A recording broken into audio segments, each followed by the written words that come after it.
My husband, some time ago, um, he was teaching, and he spoke about, when you want to stop doing the wrong thing, you have opportunity to not do the wrong thing. And he used the example of smoking cigarettes. I don't smoke cigarettes, but this was the example, which made sense to me, right? So you want to stop smoking cigarettes? Don't leave the house to go buy cigarettes. You want to stop smoking cigarettes?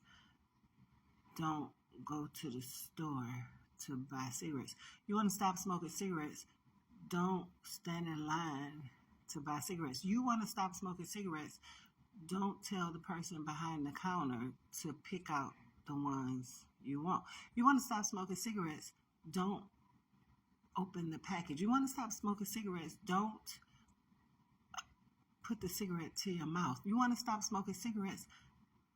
Don't light it. You want to stop smoking cigarettes? Don't inhale. That makes so much sense to me. Like, you got all these steps in order to not smoke the cigarettes.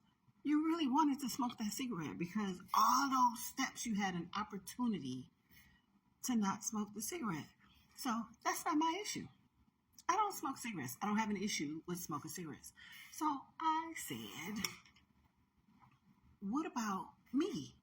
Like, okay, that's not my issue. My issue is being in the moment and popping off. In the moment, I am upset. And I didn't choose to be upset. I didn't go to the place to be upset. I could be at work. I could be visiting someone.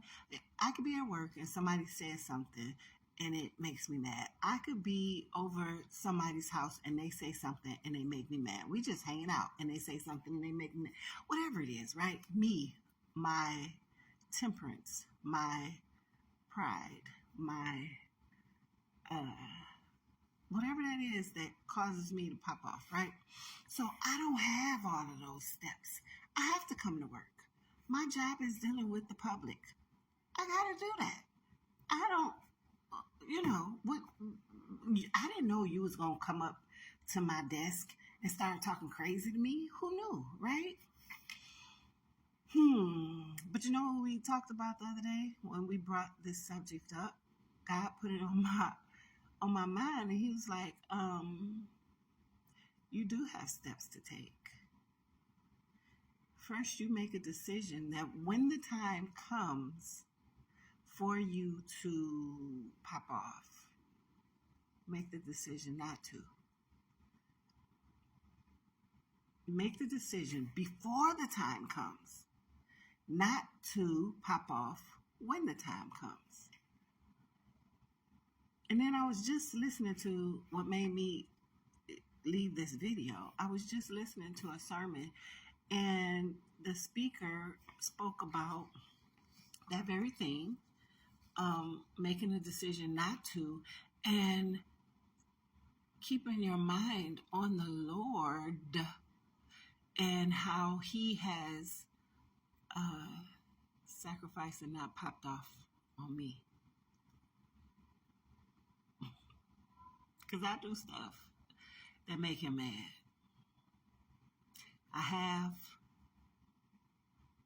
don't want to in the future. I might. He's never popped off on me. Never. So there's not an excuse, even though I don't smoke cigarettes.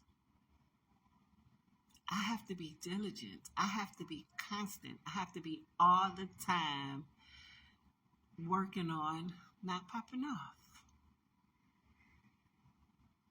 He's given me the Holy Spirit to live inside of me. Before I do something, the Holy Spirit talks to me.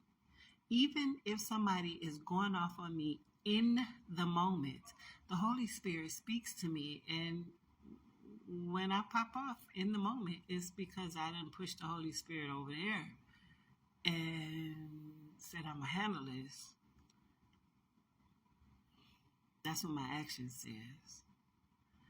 But I do have steps to take. steps that I have to go through to keep from doing whatever that thing is that displeases God. So you may not smoke cigarettes, you may not pop off, but you may have something that doesn't please God that you need to work on too. I'm thankful. I'm thankful that because I want to please God, I have conversations with God in asking Him to help me to not do these things.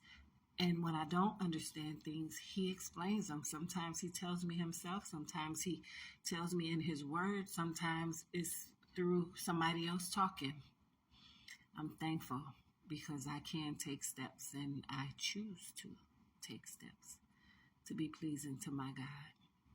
That's my 2 cents.